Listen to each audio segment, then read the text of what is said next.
Baik, Assalamualaikum warahmatullahi wabarakatuh. Perkenalkan, nama saya Zaim Zaki Muhammad dari Prodi Sistem Informasi.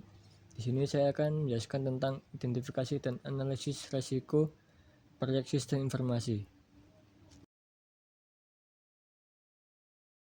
Pertama adalah apa itu risiko proyek SI. Definisinya adalah peristiwa tidak pasti yang jika terjadi akan berdampak pada tujuan proyek, waktu, biaya, dan kualitas. Lalu penyebab khas proyek SI berisiko adalah perubahan teknologi yang cepat, kebutuhan pengguna yang sering berubah, seperti scope, creep, dan integrasi sistem yang kompleks. Lalu selanjutnya adalah alur manajemen risiko proyek. Pertama adalah bukti digital, adalah setiap informasi yang disimpan atau dikirimkan dalam bentuk digital yang dapat digunakan identifikasi risiko. Lalu yang kedua adalah analisis risiko kuantitatif dan kualitatif.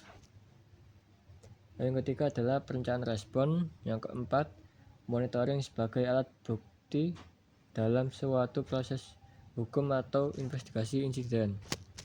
Lalu selanjutnya adalah identifikasi risiko atau mencari masalah. Cara mencari risikonya adalah yang pertama, brainstorming tim atau wawancara ahli, atau melihat riwayat proyek masa lalu.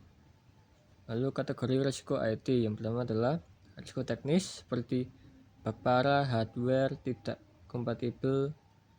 Lalu yang kedua adalah risiko manusia atau human error, anggota tim kurang kompeten dan komunikasi buruk. Yang terakhir adalah risiko biaya dan estimasi waktu, estimasi jadwal terlalu optimis.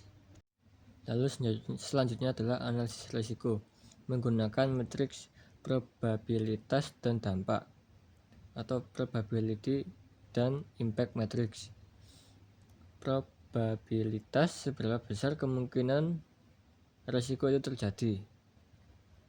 Lalu dampak, seberapa parah efeknya jika sampai terjadi. Lalu studi kasusnya ini kita ambil dari aplikasi e-commerce. Kasusnya adalah sebuah perusahaan retail membangun aplikasi belanja online selama waktu 3 bulan. Yang pertama, deskripsi risiko. Fitur pembayaran gagal saat rilis.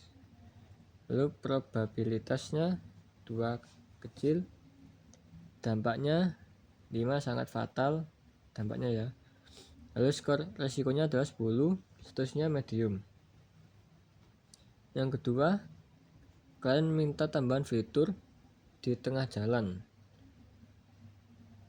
Probabilitasnya adalah 4, yaitu sering. Lalu dampaknya 4, parah. Skor risikonya 6, statusnya high atau kritis. Lalu yang ketiga adalah laptop desainer rusak.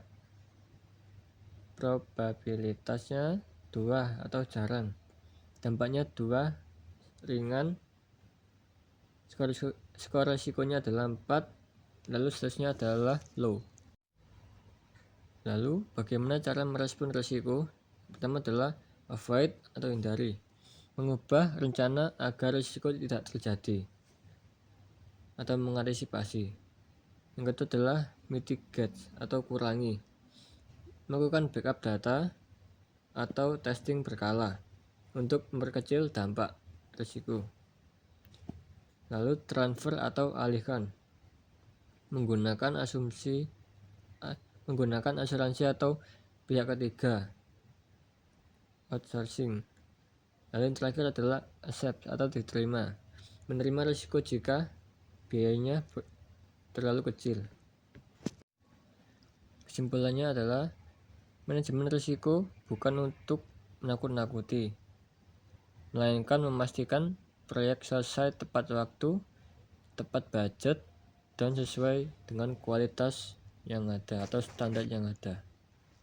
Sekian dari saya. Wassalamualaikum warahmatullahi wabarakatuh.